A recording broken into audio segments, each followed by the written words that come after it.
Hello guys, shout out. Itong ginagawa ko, naka-pedicure ako. Ay, nakamute kasi kanina dahil mayroong sound. So, ayan guys, kuskus si Rakitera. Shout out sa lahat. So, ito naglalagay na ako ng cutex sa kanyang paa. Ayan. Takot pa siya magpatanggal ng kanyang ingrown. So, nagmamadali kasi ako niyan. Pabor sa akin pag ganyan hindi siya magpapatanggal ng ingrown.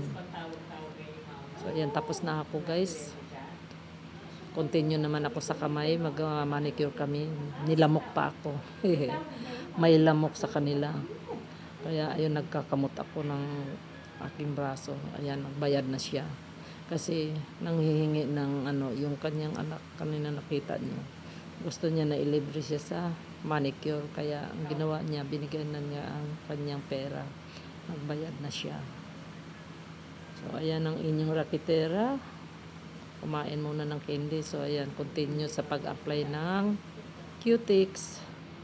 O ganun lang ang trabaho ko araw-araw. So shout out sa inyong lahat. Bagong ang tawag noon, bagong client, bagong recruit. So, di ba? Ganun lang. Ginagrab ko kahit pagod na yung katawan ko. Sige lang, tulay lang ang sa tanggap ng mula nung New Year hanggang sa matapos ang New Year. Puro sobra ang pagod ko. So, ayan na, natapos na kami sa aking pag-apply. Malapit na akong matapos. Kaya, pauwi na naman ako. Ang inyong Rakitera. Ayun, mag-a-apply pa ako ng cutex niya. So, ayan, ina-applyan ko na. Kulay red ang kanyang cutex. Dahan lang. Kaya,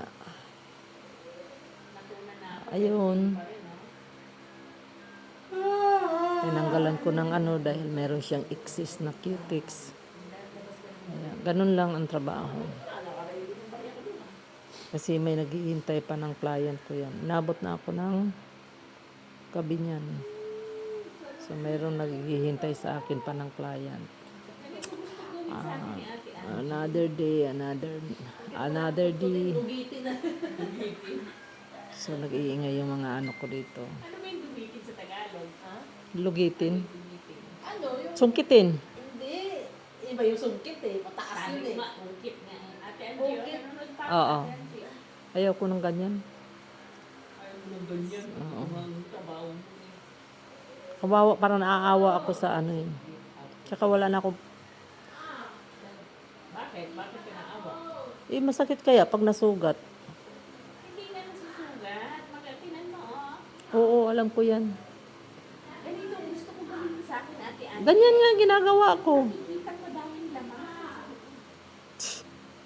Sadista sa sarili. Alam niyo guys, mayroon sadista sa sarili na gusto talagang bungkalin ng husto ang kanyang kakukukuhan. Ito naman yung client ko, takot na takot kasi manipis ang kanyang ayaw niyang masyadong pabawas. Pero pabor naman yun sa akin para hindi nang pagod yung kamay ko. Pag talaga yung sobrang tusok-tusok, sobrang sakit din kaya yun sa So, ayan guys, natapos na ang aking paglalagay ng cutex. Ayan, nag-a-apply na ako ng colorless. Matatapos na ako. Ang inyong Rakiterang Lola. Lang, hanggat kaya makita ang mga tagilid-tagiliran, dry skin or parang umataw tayo dahil pag wala na ang ating lakas at wala na yung paningin, hindi na tayo makakapag So yan, tuloy lang sa tuloy lang sa paglagay ng cutex. Kaya lang yan natahimik kasi mayroong sounds yung doong pinuntahan ko Kaya i-mute ko yung music.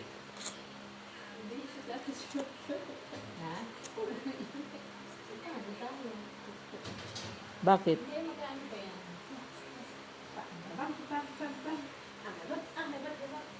Okay, tapos na ako. Ayan na.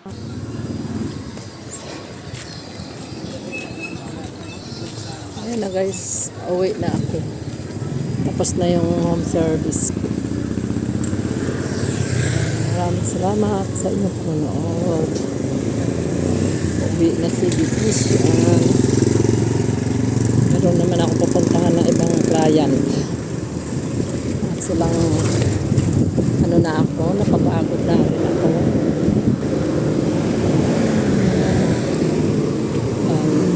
Maraming salamat sa lahat ng mga sumusuporta ng aking channel. Thank you so much.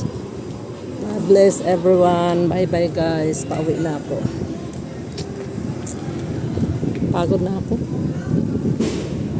Ayoko sana puntahan yung client ko doon sa Southgate. Pero kailangan yun. Baka may pahabol pa na regalo. Charing. Kailangan natin na sayang din yun. Baka may regalo. Bye guys.